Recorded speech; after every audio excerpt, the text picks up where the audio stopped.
to the energy levels that we need at reentry, where we can really stress that heat shield and get valuable data on reentry.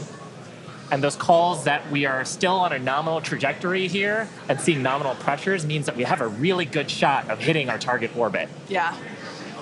Now, if the booster had survived, we would be around the time where it would be getting ready to land, performing its re-entry, but it unfortunately did not survive. That being said, that's okay. It survived several seconds after hot staging, so we're going to take that data and improve the hot staging sequence and probably improve the hardware itself for the next flight.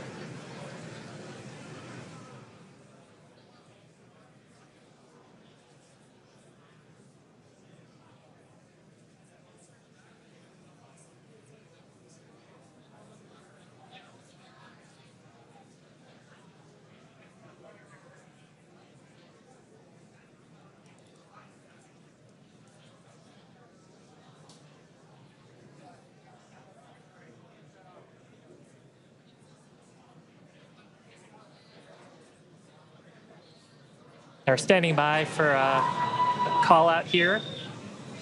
Coming up on the projected time that ship would shut down its engines. As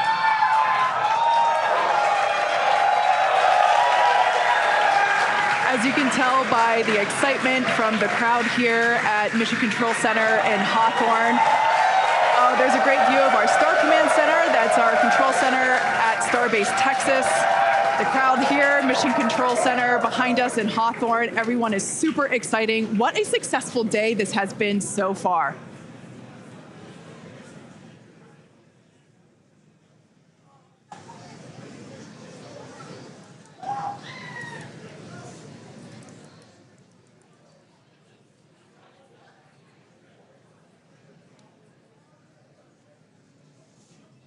And I mean, up to this point, major successful milestones through hot staging, which was the big objective today.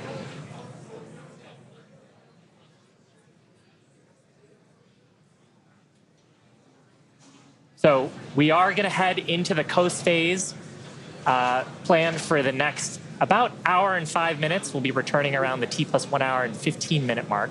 And that's while we're waiting for Starship to continue on to its next step for reentry.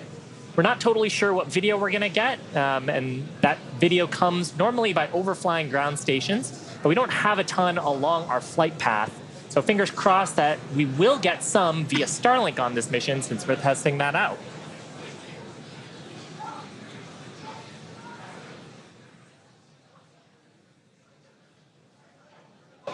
And also give us a moment. We are hearing some chatter on the net, so we're going to try to parse that for you.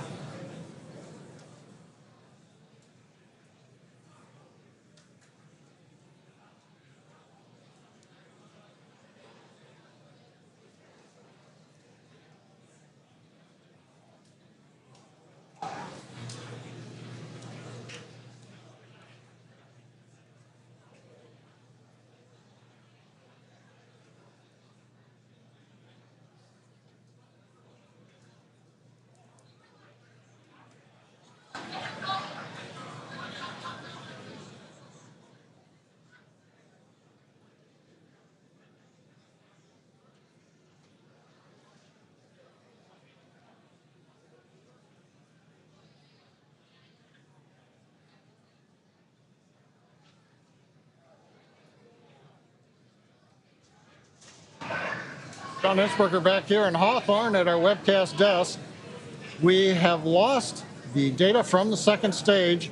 We had heard a call out that we were internal guidance, which means we were getting near the end of the approximately 6-minute burn of Starship. But we haven't gotten any more data since then, so we think we may have lost the second stage. So we would not be into coast phase. We wouldn't be able to come back in an hour or so and possibly get ready for reentry. However, what we do know right now is we had an on-time launch at 7 o'clock. We got through the boats. First stage looked beautiful with 33 Raptor engines firing.